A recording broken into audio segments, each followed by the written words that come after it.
Before we start, I want you to think about something.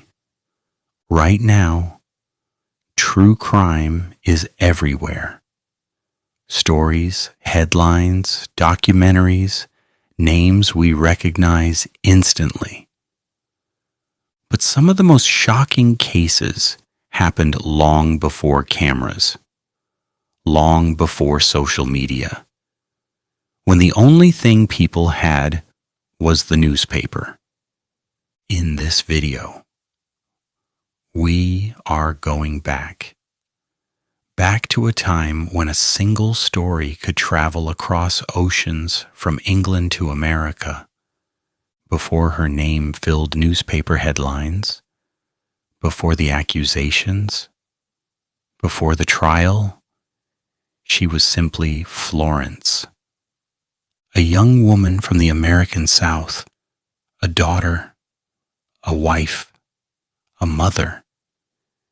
She lived a life that, from the outside, looked secure, respectable, even enviable. A home in Liverpool, heavy doors, quiet wealth, a place where she received visitors on Wednesday afternoons, velvet drapes, polished silver, a life that appeared stable.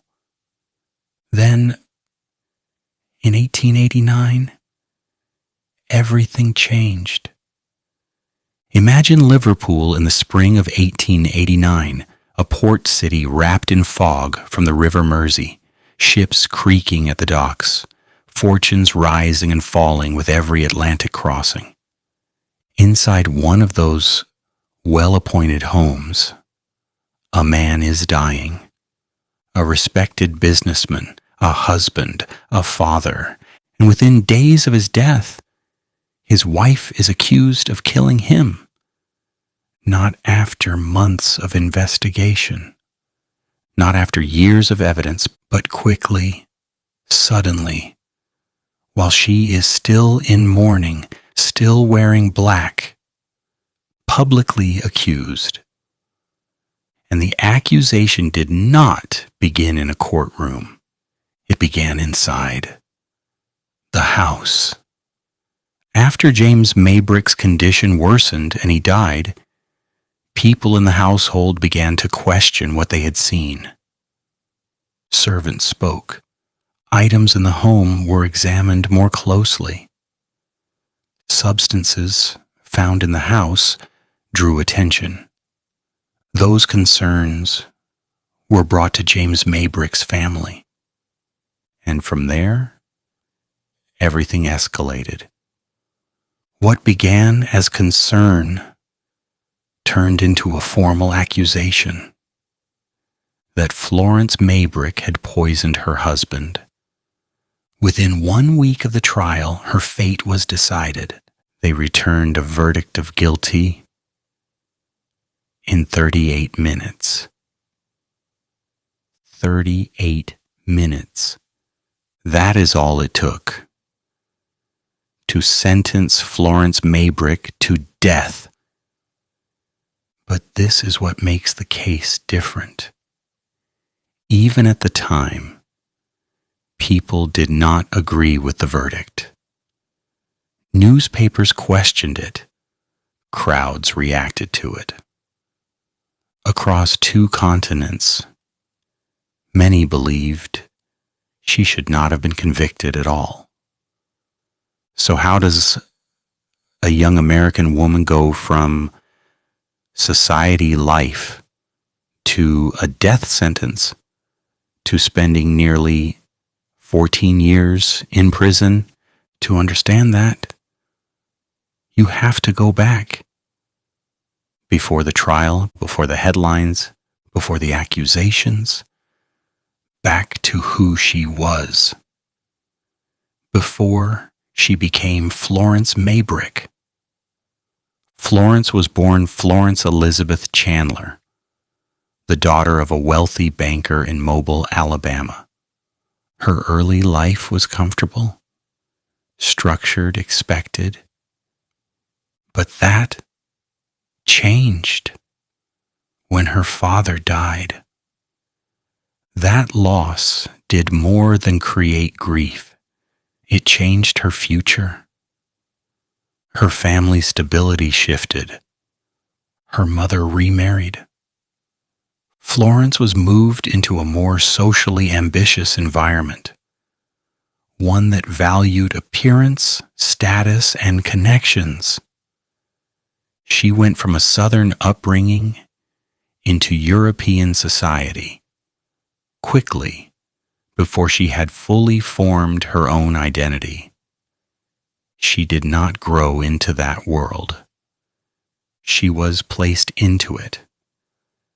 And from that point on, her life became less about who she was and more about who she was expected to be. Her life became visible, performative, shaped by expectation. Security mattered. Stability mattered. And that helps explain what happened next. Because when she met James Maybrick, it was not just romance. It was structure, position, certainty after loss. She did not meet him through family or formal introductions. She met him on a ship, crossing the Atlantic, a space between two worlds. She was young, still adjusting. He was older, established, confident, a successful English cotton broker. Newspapers later noted that he had a reputation for forming attachments during his travels.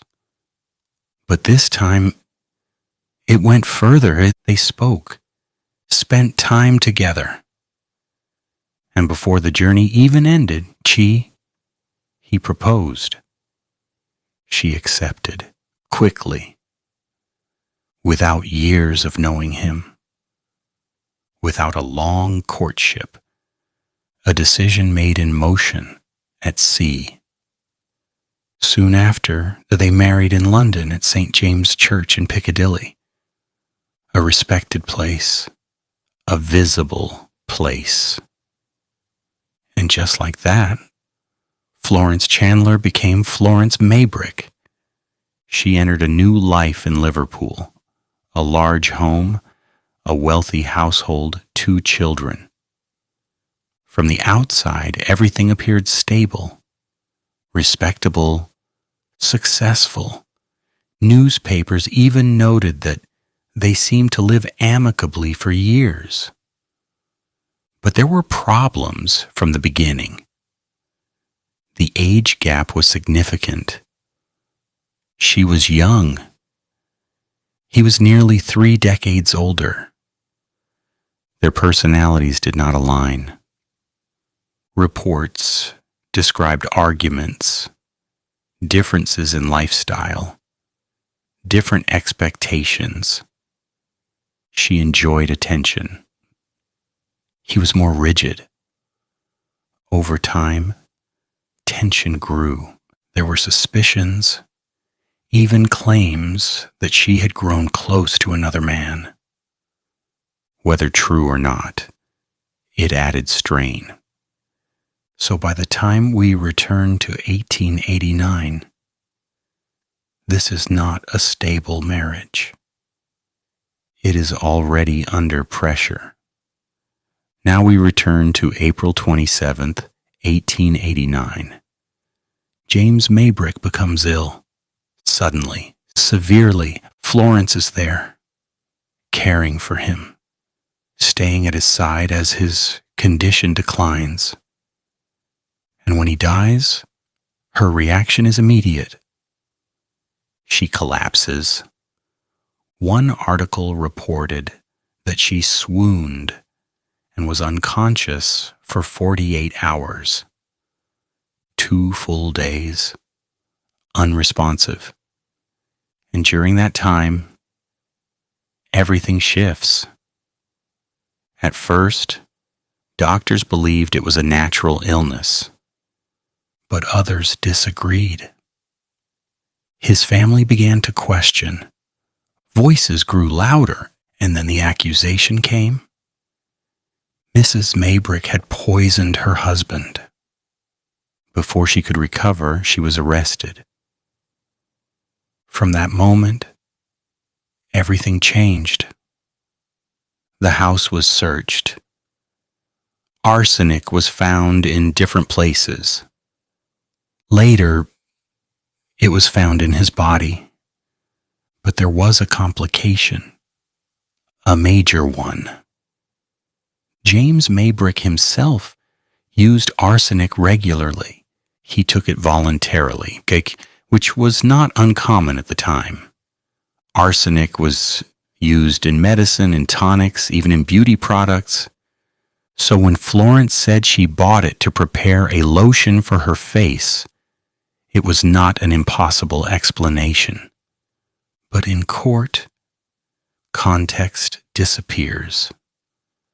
The trial began in August 1889. It moved fast, 1 week. The prosecution focused on motive, opportunity, and her personal life.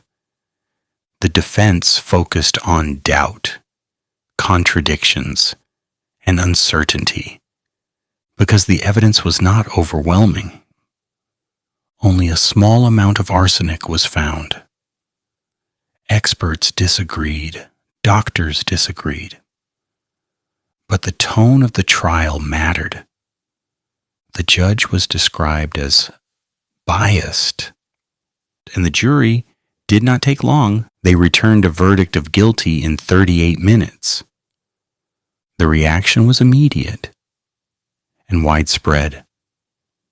People protested across England and the United States. Newspapers questioned the verdict. Many believed she was innocent. Thousands signed petitions, including more than 3,000 women in the United States. Appeals reached high levels, even royalty. But the response was clear. They could not interfere with the course of justice. Still, the pressure had an effect. Her death sentence was reduced. But she was not freed. She was sent to Aylesbury Prison, and she remained there for nearly 14 years. She lost her freedom from her early 20s into her mid-30s. She lost her children. She did not raise them. She did not see them grow. She lost her reputation. From society woman to accused murderer. Her name spread across newspapers worldwide.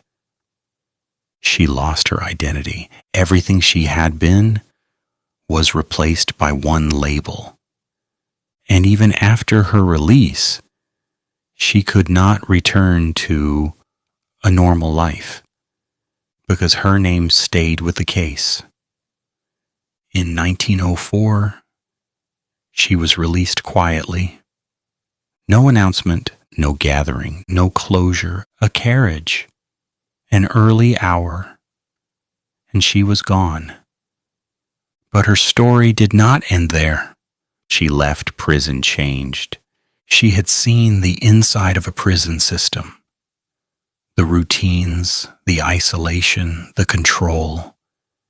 In her case, became part of a larger conversation about prison conditions and justice. Florence Maybrick's story is not just about a death or a trial or a conviction. It is about how quickly a life can change, how fast a decision can be made, and how long it can take to question it. Because in 38 minutes, a verdict was reached, but it took years for the world to ask whether it was right. And even now, the question remains. Was Florence Maybrick guilty, or was she judged too quickly and remembered too late. If you enjoyed this video, be sure to subscribe for